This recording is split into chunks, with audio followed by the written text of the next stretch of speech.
coming back. Thank you so much.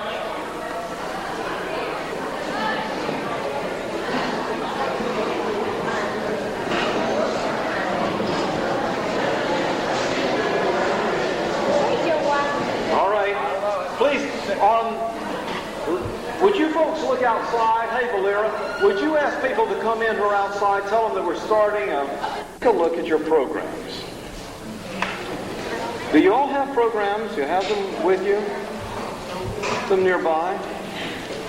Wonder if someone could get us what other programs.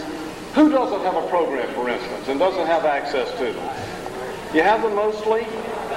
Well, we have a few more because it's the first thing I want to do is to call your attention to the committee with Elizabeth Dunn as chairman and Carrie Love Hasbrook as treasurer and all those other folks who worked and worked and worked. Would that committee stand, please? Let's give them our very special appreciation. This particular program.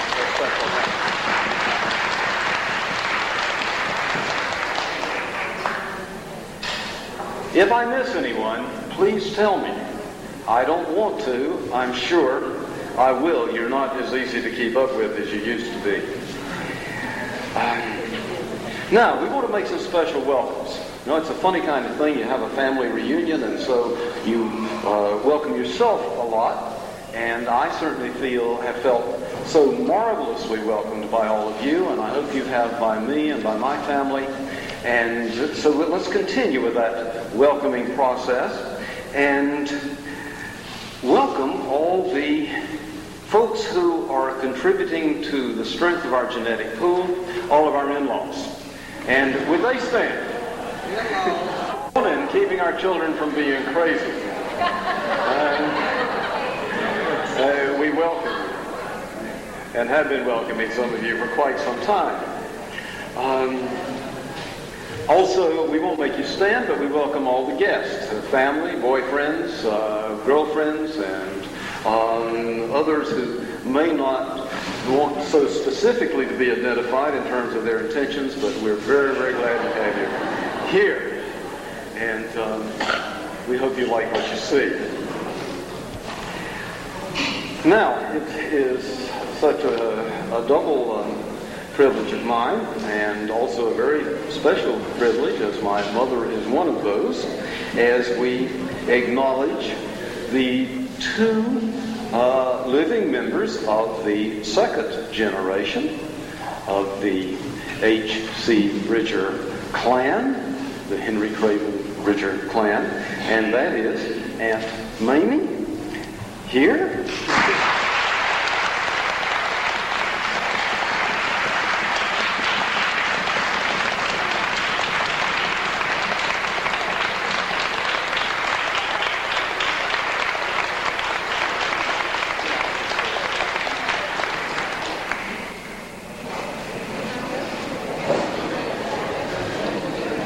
And I understand it is all right to tell you, as you really all know, that Aunt Mamie is a spry, invigorating 93 years old.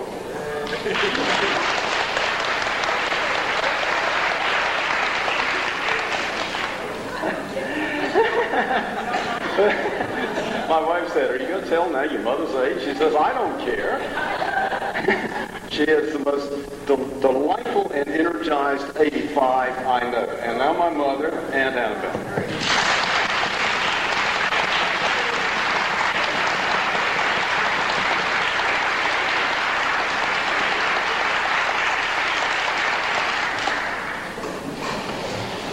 Oh, thank you. Aren't we? We're a wonderful, wonderfully welcoming group.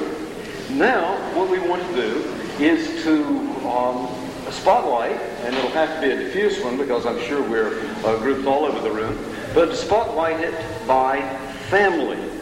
So, would all those of Uncle Craven stand? All those who belong in that group, particular offshoot of the clan.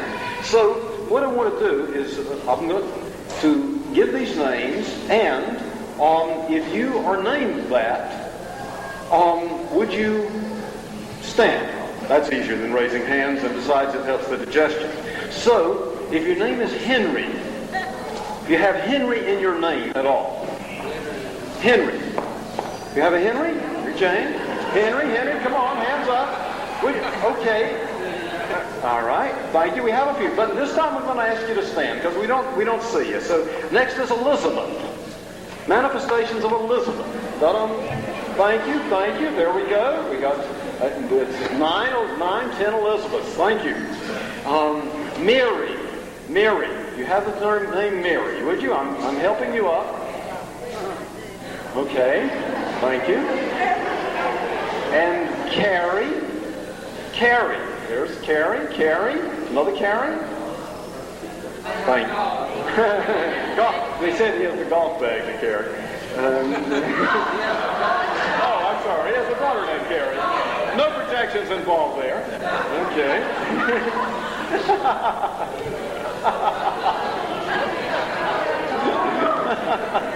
The acoustics are terrible. Love. The name Love. Love, that's right. That's right. Thank you. Love. Oh, look, if you have someone and they're not here, do stand for love. Thank you. Wonderful. Thank you. Stand, if you have the person and the person is not here, stand for that person. Okay, Robert. All right, got another? That's it. Thank you. All right, and Lou, the name Lou in your name. You're Lou? Just standing. All right. All right. And Joseph? Joseph.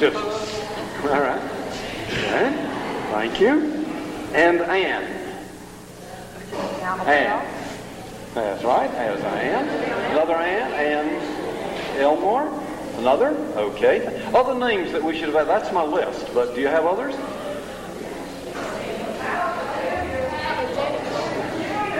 Julia. Another Julia. Thank you. All right. Others? Frank. Let's have a Frank. Have some more Franks? Let's get Franks. Thank you. Great. That's good. Charles. How about Charles? Let's go Charles. Oh my goodness. Look at all those Charleses. That's good. Okay. Any more names to... All right. We'll... Thank you. Now, we have some door prizes. And let's see. We have... how do we do that?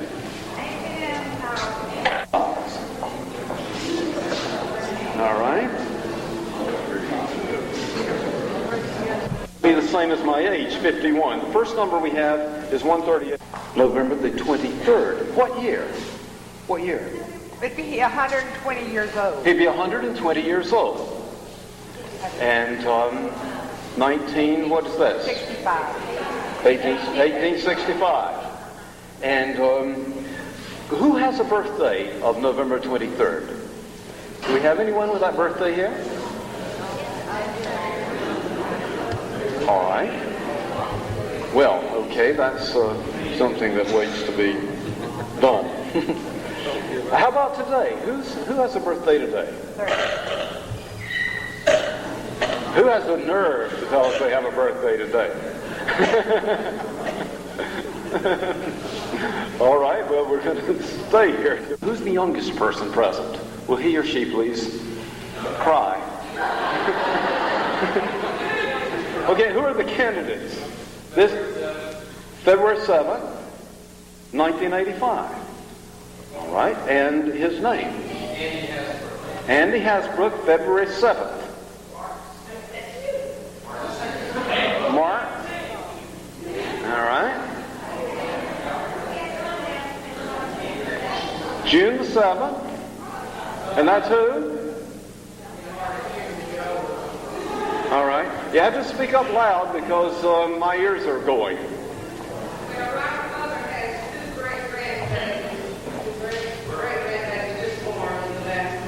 Oh, boy. Well, I know she does them in pairs now. Oh, lovely. Oh, my Aunt Baby has so much going. She has grandchildren now in pairs. Oh, man. Okay. And as far as I know, we have already introduced our most elderly person present in Aunt Mamie. And do we have some other things that you'd like to mention, Mike? What? Okay. What I do want to do, a lot more fun and a lot more interest as we share some things. And what we'd like to do is take just a few moments and ask a few of you who remember Papa to tell some great old family stories. Now, I know no one's going to take too long, but we know that some of you have real special remembrances of Papa Bridger, and that would really like it very much if you would share with us something that comes to mind. And would you do that? It would be wonderful if you'd come here to the microphone. We really. And Is this here? no, Like that? yeah, about a couple inches closer. That's fine. Well, not many of you will remember this, maybe Aunt Mamie and Aunt Annabelle. But when I was 2 and 3 years old, I used to go over to see Grandpa, and he'd be eating his dinner, and he'd have a tray, and I had a little stool that sat down next to him.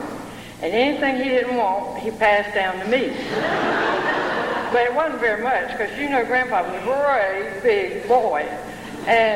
But it was the best, longest memory of my life, and I used to stand on a little stool and say my little speech for him. Here I stand upon the stump, come and get me before I jump. And he'd act like he was going to catch me. Thank you. Now, all right, Elizabeth. I had a brother and a sister, and both of them had a great fear of Grandpa, but I didn't. He showed me his soft self. He showed me his inner self, and I spent every Sunday night with him because I didn't want to go to church. And he didn't want to go to church, or he wanted to go, but he couldn't. And we would play a game. He would be sitting in his big chair, and this was after he had had a stroke. And so I would just start like this, and I was going up, and I'd start all the way at the feet and work up to the top. And when I got here, then he would say, and I would jump, and we'd both giggle. So he was fun to be around, even after he was sick.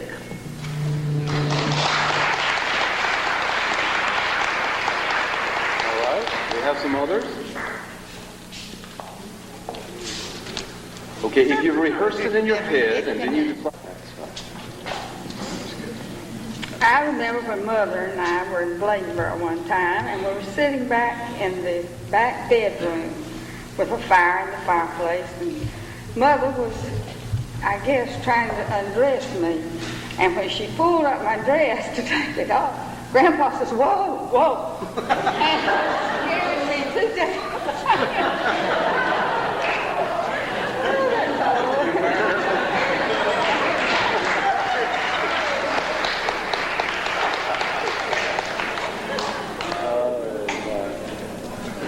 Do we have some more? My mother was telling me something driving in today. Mother, come on, you were telling me that wonderful story coming in today. You share it here. It's too good not to share. Because this is one you remember especially. I think everybody nearly has heard it. Well, every year in those days there was a Sunday school excursion that went to Wrightsville Beach. I think they went to Wilmington and then a streetcar over to Wrightsville Beach. And so Papa gathered up his 6 sons this time to get on the train and go. And they got down there and started to get on the train. The conductor said, "Mr. Bridger, I'm sorry, but there's not room. There's no room for your family this time. Papa didn't act like he heard him. He just took them all. Come on, boys.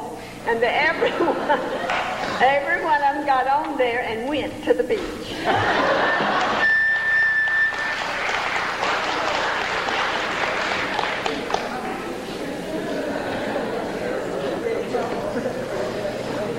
There's rumor that Carrie Love has one.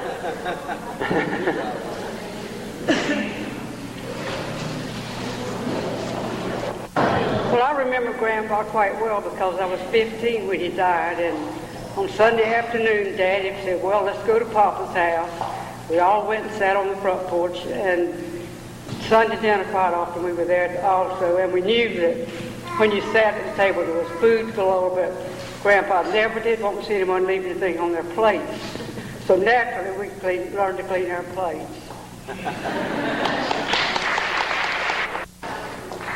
Barbara just reminded me of a wonderful story that we don't have quite clear. It comes out of Papa Bridger's interaction with Aunt Bessie about New York. I wondered one of her, Betty or Annabelle, somebody can tell that story good. They may not know it. They may not know it, Elizabeth said. Barbara, can you tell them? Okay. And you tell them? Liz, you tell. Elizabeth's going to tell us. You have to ask other members of the family to find out your own family stories. Aunt Bessie and Uncle Walter were living in Brooklyn, New York. And she wrote home regular, and Grandpa wrote her a letter, but he just put it Brooklyn, New York. And it was returned. And it made him furious. He wrote her a letter and he said, I want you to get out and make yourself known.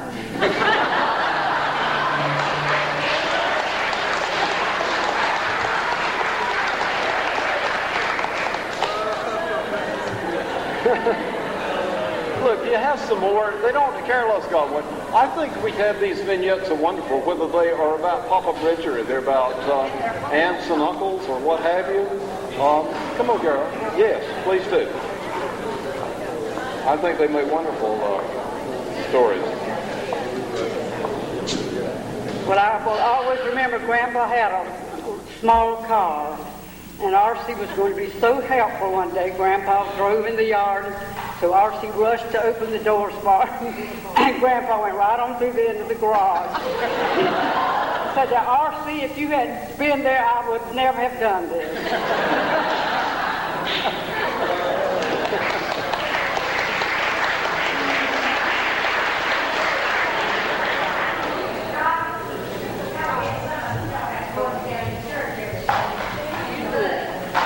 You're the one, Betty. Come on. Come on, Daddy. And Grandpa would take them off and they said, get out there, you can get your coat. And then they'd get in and say, is that right, Annabelle? Then they'd get in and go. Now, we were told things like that, but I think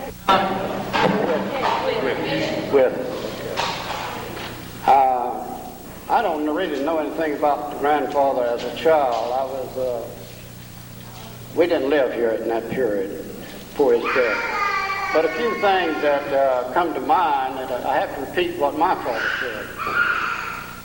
One time he was talking about his T-model Ford, and grandfather at that time weighed about 300 pounds. And my dad and Uncle Levy said, said, everybody was breaking their arms by cranking, it would backfire and come around and break your arms. We call that the T-model Ford fracture. And what it came down to, I said, well, Uncle Levy, why didn't Grandpa break his arm? He said when it backfired, he stood there, he didn't hold it, and the back wheel would just spin around.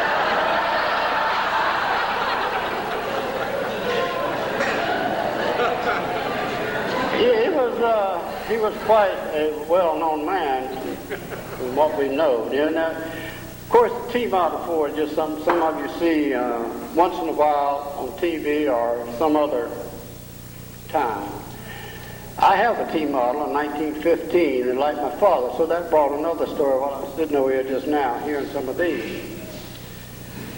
When my father, Miller, was in his early years, I think he was about 19, maybe 20, he worked as a bookkeeper for grandfather down in the store. See, Uncle Robert, grandfather's brother, had a little place. He stood right in the middle of the store. Now, I remember this. He had a big spittoon over here, and he stood in that center place, and he could look all around the whole store to see who was cheating, who might be picking up something. He just had it all. And my father was in the back, and he was a bookkeeper, and grandfather was there. So about that time, he ordered from Detroit a red runabout, they called it. That was a T-model Ford, stripped down, had a gas tank on it. You put a plank that sat on the gas tank, and that's 4 wheels. That was it. But Grandpa was very stern with his children, particularly the boys, and my father was scared to tell him about it. Well, it came one day back then how cars came to Bladensboro, was in a freight car. And they'd unload it, roll it down a ramp. And the depot agent, I don't think it was Mr. Hilburn, but one at that time, called Mr. Henry. Mr. Henry, we've got an automobile over there collect waiting for you. And grandfather says, you've got to be wrong. In other words, you're kidding. He said, no, we got a red one over there. It's a T-model runabout. So he looked around at my father and he said, Mel, tell me something, son. Do you know anything about something called a runabout? And my father said, yes, sir. He said, what in heaven's name are you planning to do with that? I'm going to run around.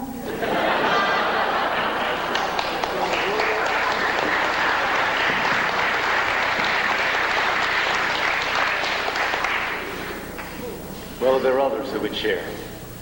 Just one of the special things I remember about this family was in showing off to my friends by saying, I got 50 first cousins. Would you believe that? And they never believed it, and then I named them. Now, naming them was quite a trip. It was preparing all those Christmas presents. Remember when we used to do it? When we used to give everybody a Christmas present. Everybody, it was 125 presents or something like that? Went out to, and delivering them was really the fun. Yes, David, come on. How many people here have lived in the house across the big, Oh, that's great. Good question. How many of you here have lived in the Grand family house? All right. But it was interesting to me. Bessie was so dear and affectionate that she would swing around. He was so dignified. Most of us didn't do this way, but every time he'd come home, Bessie just swing around his neck and loving him. So she was scary, and she wouldn't practice her piano by herself in the parlor. So Papa would go up there and sit beside her to practice any time, maybe nearly every day or every night. 145 living. In the 5th generation, we had 111, one deceased. We now have 110. And in the 6th generation, we have 3 babies. Out of all of this group of people, we have I did an interesting thing. I made some projections based on the ages of people and so forth, and to see what we might look like in 1990 and also again in the year 2000. So I figured that in 1990, in the 3rd generation, there will be 40 people, and by 2000, probably 20 people. That's just a guess. In the year 1990, the 4th generation, which is now 145, I'm guessing will be 147. There will be some marriages still to take place and probably some divorces to take place. And so I figure it'll more or less even out. By 2000, I figure it will be 140 people, but of these groups, some will probably be deceased, some will be divorced, but there will be 44.4 more children. This is a joke. I hope you don't take me seriously. In the fifth generation, which is the generation of my children, their age span is from 6 months to 29. And of the older ones who are now in their teens, probably most of those will be married within the next 15 years. So I figure that the fifth generation will be 184.4 by 1990 and 230.4 by 2000. But some of these people who are going to get married between now and then will probably have some children. So from 3 children now, we'll probably have 75 children in 1990 and 300 children by 2000.